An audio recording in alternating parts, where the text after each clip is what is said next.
Why do people end up falling in love with you? Have you ever stopped to wonder why some folks feel an intense, almost magnetic pull toward you? Is it really your personality, your appearance, or your charisma that draws them in? Or could it be that something much deeper is unfolding beneath the surface? Carl Jung, a pioneering figure in modern psychology, believed that love isn't just a random spark. According to him, there are two profound reasons why someone might fall in love with you, and both are deeply connected to the hidden layers of our inner selves. In this exploration, we'll unpack Jung's powerful ideas about projection, the anima and animus, and how people can become irresistibly drawn to others, not for who they seem to be on the outside, but for what they subconsciously represent in someone's inner world. We'll take a closer look at the psychological currents beneath romantic attraction and uncover the real reasons behind the emotional pull. Most of us like to imagine love as a lucky accident, a moment when something magical just clicks. But Jung offered a different view. He suggested that even the most sudden, intense attraction isn't random at all. Instead, it's part of a much deeper pattern created by our unconscious mind.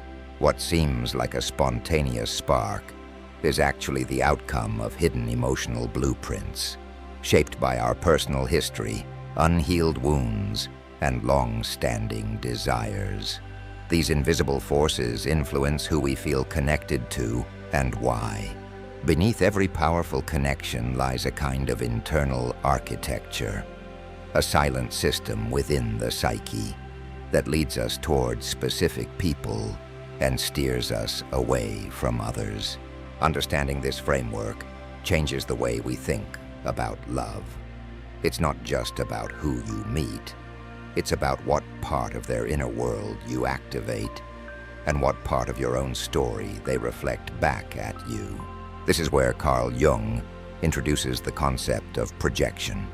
Each of us carries hidden mental snapshots, pieces of who we are, who we once were, or who we secretly wish to become. These images don't vanish. They're tucked away in the unconscious mind, often ignored or suppressed. But even if we're unaware of them, they remain active, surfacing subtly through our interactions with others. When we encounter someone who reflects these internal pieces, the connection can feel uncanny, even magical. But what we're really seeing isn't the other person in full. It's a part of ourselves mirrored in them. Picture someone who's spent years being careful, reserved, maybe even afraid to open up emotionally. Then one day they meet someone bold, expressive, and emotionally fearless. Suddenly they're hooked. That attraction is more than admiration. It's recognition. The free-spirited person embodies a side of themselves that's been dormant, buried beneath years of self-restraint. The draw is real, but the force behind it is psychological. The unconscious mind reaching out for what it needs to grow. And it works both ways. Someone may fall for you not because of your personality on the surface, but because you unknowingly symbolize something that's missing in them. You might represent a trait, an emotional energy, or a part of their potential they haven't yet developed. In this sense, you become the missing piece, a living, breathing image of the version of themselves they're not fully in touch with yet. This brings us to the first reason people fall in love with you. You reflect something they're missing. It's not just that opposites attract. It's that opposites often highlight what's been neglected or underdeveloped. A logical person may be drawn to someone more emotionally intuitive. An introvert might feel fascinated by someone outgoing and spontaneous. A person who craves control could feel a powerful pull toward someone unpredictable. However, this deep admiration can morph into dependence, especially if the person doesn't realize they could develop these same qualities within themselves. They may hold on to you, not because of real mutual love, but because of an internal void they believe only you can fill. And when that need shifts, or your real self no longer aligns with their idealized version of you, the attraction may start to fade. That's the trap of projection. It creates a false sense of connection that often crumbles when faced with reality. And once that illusion is shattered, the love built on it can quickly unravel. But Jung didn't stop at the concept of projection. He took things even further by introducing a groundbreaking theory, the anima and animus, universal, subconscious images of the opposite gender that live deep inside our psychological framework. According to Jung, within every man exists a hidden feminine aspect known as the anima, and within every woman resides a masculine counterpart called the animus. These internal figures aren't based on personal tastes or stereotypes. They're emotional templates formed by our earliest relationships, especially with our parents, and by collective cultural imagery we inherit over time. These archetypes are shaped from childhood and influenced by the stories, gender roles, and ideals passed down by society, mythology, and human experience. As we grow, these inner models become emotionally charged, guiding the way we relate to people. Without us even knowing it, we carry these unconscious blueprints within us, quietly waiting until one day we come across someone who seems to fit the mold perfectly. When this happens, the emotional reaction can be overwhelming. It might feel like we've known this person forever. There's an instant pull, a powerful sense of familiarity, even if they're a complete stranger. It may seem like destiny, a soul-level bond, or a memory from another lifetime suddenly resurfacing. But Jung warned us not to confuse this emotional intensity with fate.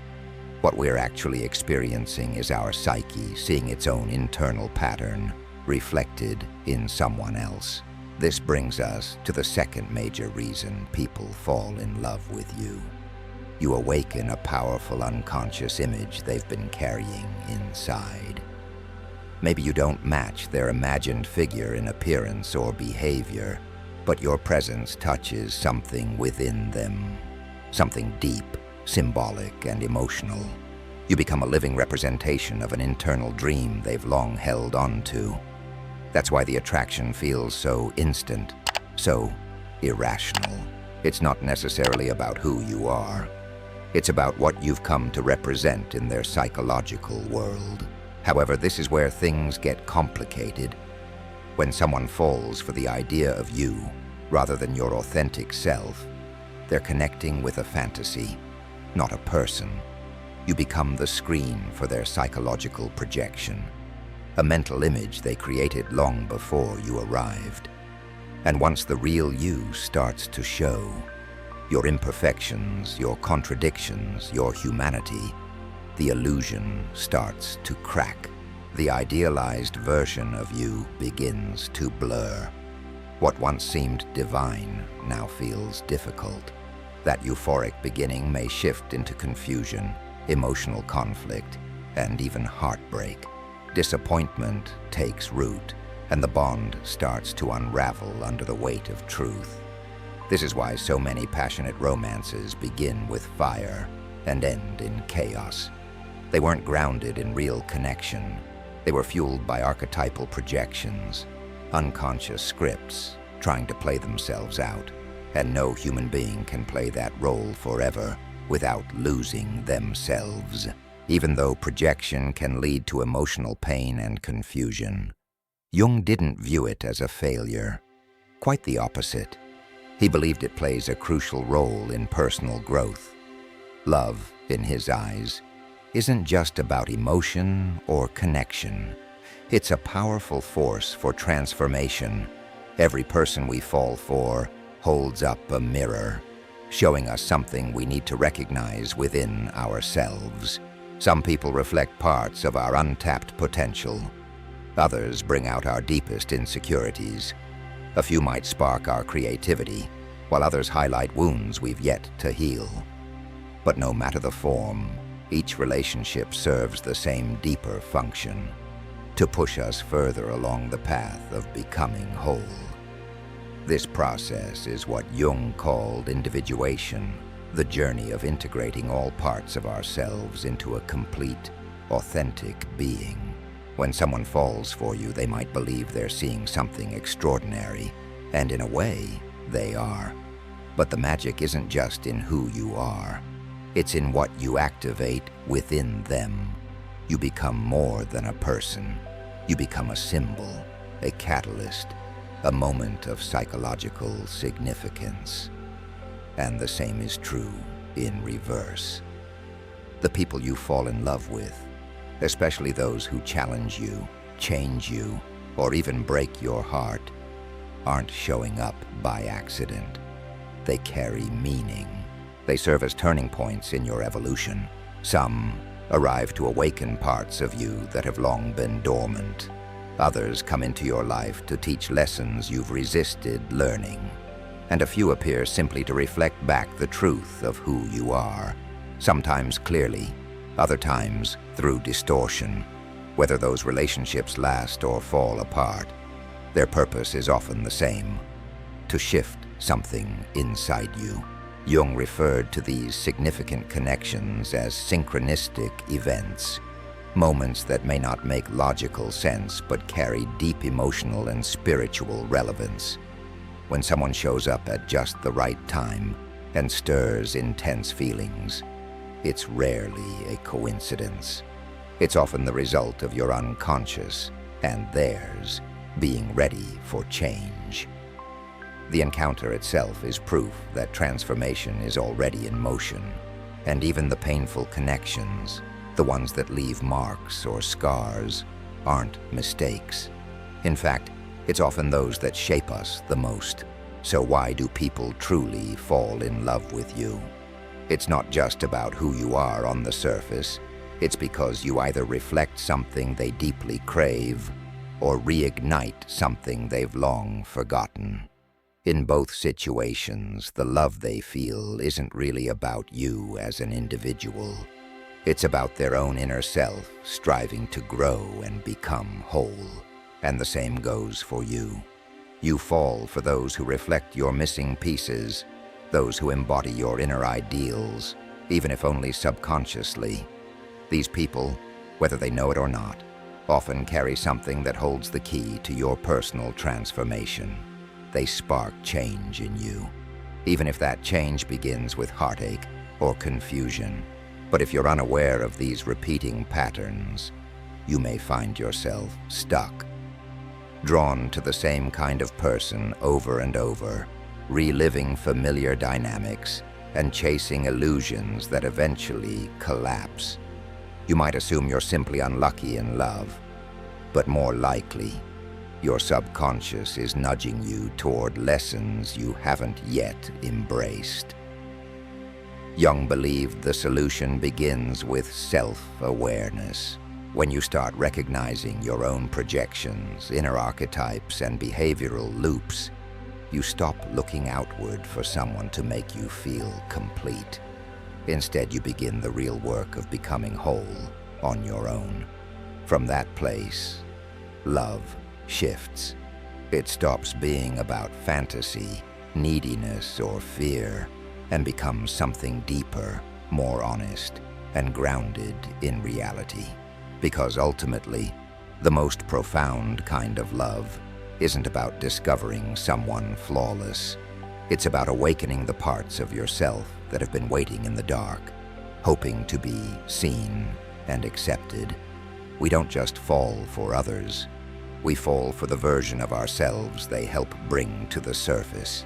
When viewed through Jung's lens, love is no longer simply about the other person. It becomes a mirror, a message, a personal journey back to the self. So the next time someone falls for you, or you feel an intense pull towards someone else, pause and ask yourself, what part of me is coming alive right now? If this reflection resonates with your own experiences, I'd love to hear about it in the comments. And if you'd like more deep dives into the inner world of psychology and connection, make sure to subscribe for future content.